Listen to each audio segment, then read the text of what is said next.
मोर गोटे प्रश्न हूँ ठीक अच्छे 12 लाख टंका पर्यंत टैक्स एक्जेम्पशन कले खुशी कथा एथरे जो मैंने मिडिल क्लास लोक उपकृत हे किंतु जो मैंने सरकारी चाकरी करुँचे से मासक लक्ष टंका दरमा पाइले टैक्स देवे ना।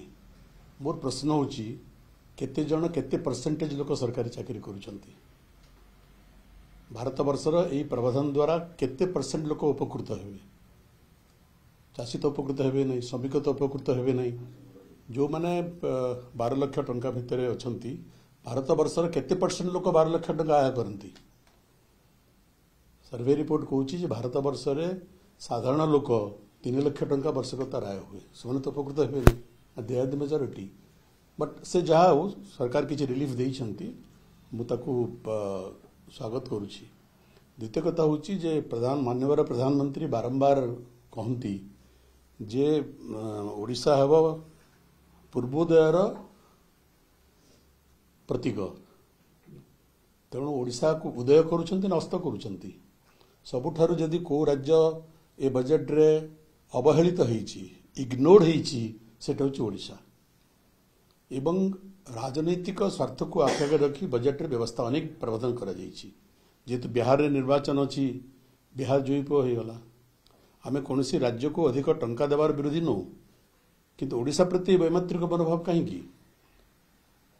आज मुझे देखुली माननीय मुख्यमंत्री बजेट समीक्षा जे गत बजेट तुलन में ओडिशा केते हजार कोटी टका अधिका पाई, अन्य राज्य माने केते अधिका पाई, बजेट आकार केते बढ़ी से बढ़ी आकार रे ओडिशा पाई एलोकेशन बढ़ी कि बढ़ी तो नहीं ना। तेणु ये केवल आत्मसंतुष्टि मात्र। तेणु ओडिशा प्रति बजेट रे घोरर घोरतर अन्याय करा जाइछि।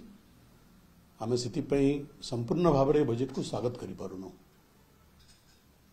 खसड़ा तो पूरा भारत वर्ष पे तैयार करा जाइछि, बजेट अन्य नाम तो खसड़ा प्रस्तुति, किंतु से घसड़ा रे ओडिशा पे कोन मिलिछि हमको किछि तो मिली नहीं। ओडिशा को बिहार पे केते कथा मिली गला, आंध्र पे केते कथा मिली गला, किंतु ओडिशा पे तो मिलला नहीं। कहीं ओडिशा प्रति वैमात्रिक मनोभाव बजेट रे से प्रश्न आम पचारूँ। तेणु ओडिशार विकास पाई ओडिशार समृद्धि पाई बहुत कनक्लेव करा जाउची, बहुत सम्मेलन करा जाउची, सेथिरे लक्ष लक्ष कोटी कोटी टका खर्च करा जाउची, किंतु मिलला कोन ओडिशा के बजेट रे।